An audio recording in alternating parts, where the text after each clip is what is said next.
I've already called the police. Yeah, they're coming to arrest you right now. That's what the HOA president screamed, right in my face, mascara streaking down her cheeks, hands shaking so hard her phone nearly hit the ground. All because I wouldn't bulldoze my granddad's 103-year-old log cabin sitting on my own piece of dirt. You ever see someone unravel so fast you almost felt bad for him? Almost. She leans in close. You think your little FBI badge scares me? My husband has real connections. You just messed with the wrong family. And let me tell you, lady, you have no idea how wrong you are. I hear those sheriff's cruisers barreling up the gravel drive, lights popping, sirens echoing off the pines. They're here to cuff me, the big bad federal agent, supposedly terrorizing this poor, innocent woman. But in about 60 seconds, she's gonna wish she'd never dialed 911. You want crazy HOA stories? Drop yours in the comments and let me know what state you're from, because there's no way this level of lunacy is unique to Montana. Anyway, let me back up a sec. Let me tell you how this clipboard queen tried to steal my family's legacy with a fake smile and a rule book. Thicker than a phone book. Name's Garrett Blackwood. Senior Special Agent, FBI Cybercrimes Division, 28 years and counting. Last spring, after the ink dried on my divorce papers, I inherited my grandfather's hunting cabin on Whitefish Lake, Montana. That place, weathered silver logs, fieldstone fireplace big enough to roast a deer, a dock where 3 generations of Blackwoods learned to fish, had been ours since 1923.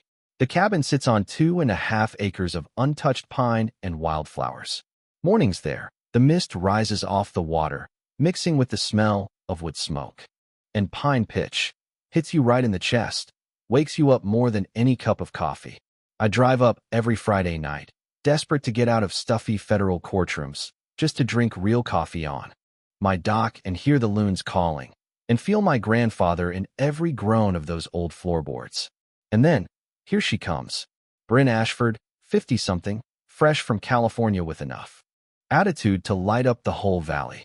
Blonde hair pulled so tight you'd swear it hurt, tennis outfit like she'd been born in it, BMW X5 that's so spotless you could do surgery on the hood.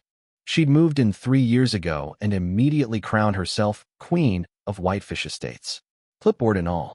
One morning, I'm on the dock with my mug, watching the eagles, when I hear it. Click, click, click, her heels on the planks. She struts up like she owns the whole lake. Agent Blackwood, she says, not a greeting, a challenge. Bryn Ashford, president of the Whitefish Estates Homeowners Association. Her perfume cuts through the air sharper than diesel exhaust. She scans my granddad's place like she just found a cockroach in her wine. Your property has significant compliance violations that require immediate correction. She jabs that manicured finger at the logs, at the stacked firewood, at my beat-up '87 Ford pickup. Everything real about this place just drives her nuts. She shoves this fat packet of papers at me. Whitefish Estates maintains strict aesthetic standards. Standards that protect our community's exclusive character from incompatible elements. She says, incompatible elements, and gives my flannel shirt the side eye.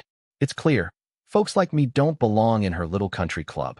47 pages of emergency compliance orders. $15,000 worth of so-called improvements. New roof. Professional landscaping. Hide the truck. Reseal the logs. Basically, erase every trace of what makes this cabin Montana. And the real punch? 15 days to comply. She tells me, not 30. Your property's condition poses an immediate threat. This cabin's been here 85 years longer than her. HOA. Perhaps you'd be more comfortable somewhere that better suits your background, she says with a sweet little smile that could gut a trout. She flashes her wedding ring, diamonds big enough to blind you. I wonder what kind of guy bankrolls this level of petty cruelty. I say, I'll review your requirements and keep my face blank, FBI neutral. She beams, thinking she's won. I'm confident you'll either embrace our standards or find somewhere more suitable. Click, click, click, and she's gone, leaving nothing but the smell of overpriced perfume and pure malice. 3 days later, I pull a letter out of my mailbox. Final notice, stamped in angry red. $500 a day in fines, plus legal fees, plus a lien on my property if I don't fall in line. She's ready to bleed me dry because my granddad's cabin offends her vision. But here's where arrogance becomes stupidity. Bryn never bothered to check the one thing that matters. Does her precious HOA have any authority over my property? While she's busy playing dictator, I'm in the Flathead County Courthouse basement, digging through dusty boxes of records nobody's touched in decades.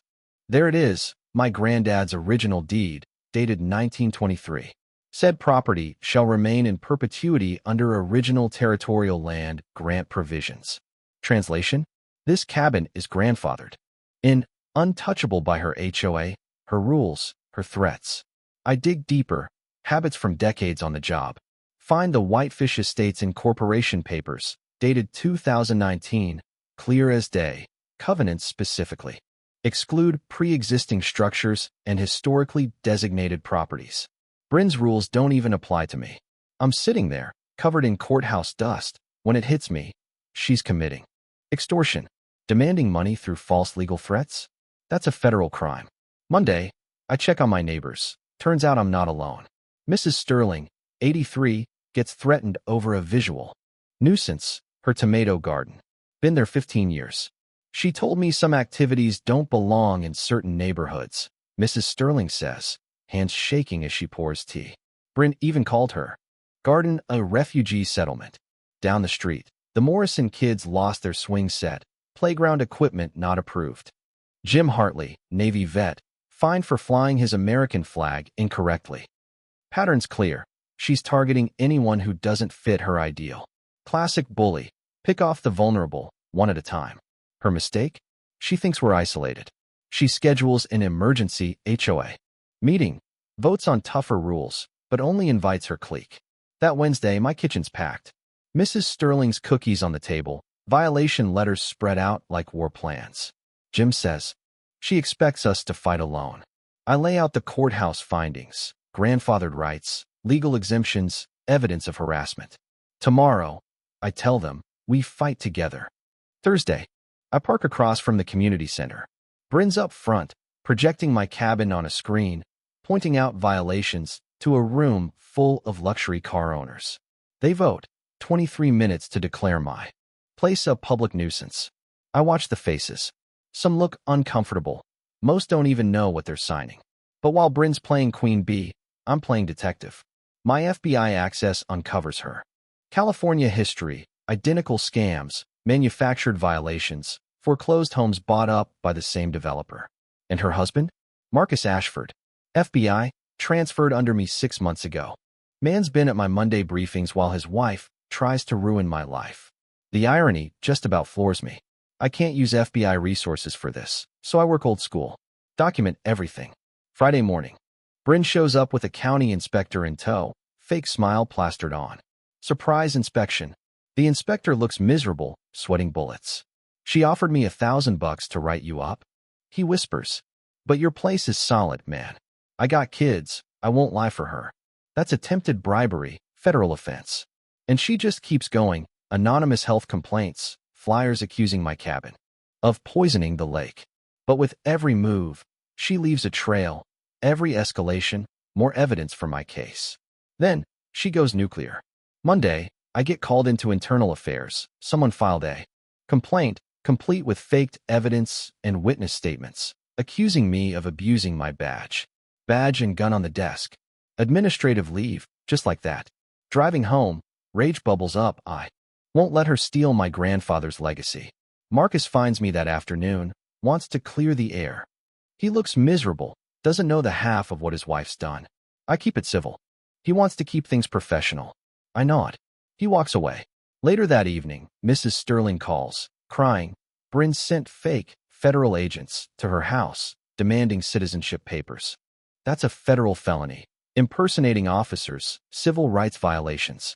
By Thursday, my case is ironclad. Bribery, harassment, conspiracy, fraud. Friday, I find the smoking gun.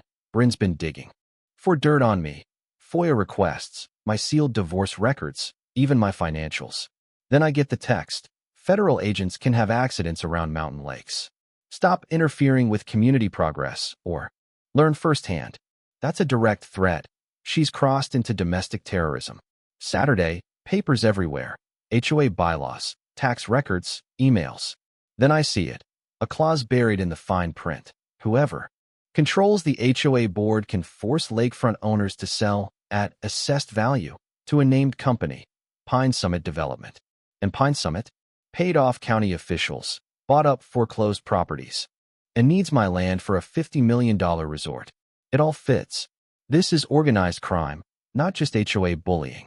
With help from Mrs. Sterling and Jim, we build an airtight case, photographs, audio, financial records, every move documented. The plan? Let Bryn walk into her own trap. I wire up the community center, video, audio, the works. County prosecutor, TV crew, historical society. Undercover agents, all invited. Saturday, the showdown. I walk in with a briefcase of evidence. Bryn's up front, beaming, PowerPoint ready, the whole room buzzing with tension. She launches into her speech, claims my property, threatens the community, shows off fake violations, survey markers she planted herself the night before. I let her dig her own grave. Then I stand. Since you've accused me publicly, let's review the evidence. I play the videos, her, on camera, planting fake markers, breaking into my shed, forging documents. The crowd gasps. Deputy Rodriguez stands, Miranda writes. Ready. Bryn melts down, shrieking for Marcus to save her. He stands, voice steady. Ma'am, your relationship to me ends where federal law begins. The room erupts. Cheers, relief, outrage. Bryn's handcuffed. Pine Summit reps try to sneak out, TV cameras rolling. Historical Society rep stands. By authority of Montana's Heritage Act, the Blackwood cabin is now a protected landmark, immune to all future development or HOA action. Thunderous applause. My grandfather's legacy, safe, forever. 6 months later, I'm back on that dock. No more HOA threats, no more corruption, just peace. The old cabin's restored. The Whitefish Heritage Foundation helps families fight housing bullies, and neighbors who once felt powerless now know exactly how to fight back. You want to know the real moral? Protecting your family legacy isn't just about holding on to the past. It's about building a future worthy of the folks who came before you. So here's my question for you. When someone tries to steal what's rightfully yours, do you stand your ground or do you fold? Drop your own stories and let's talk about what real justice looks like. Who decides what's right? When it comes to property, legacy, and the law, your move.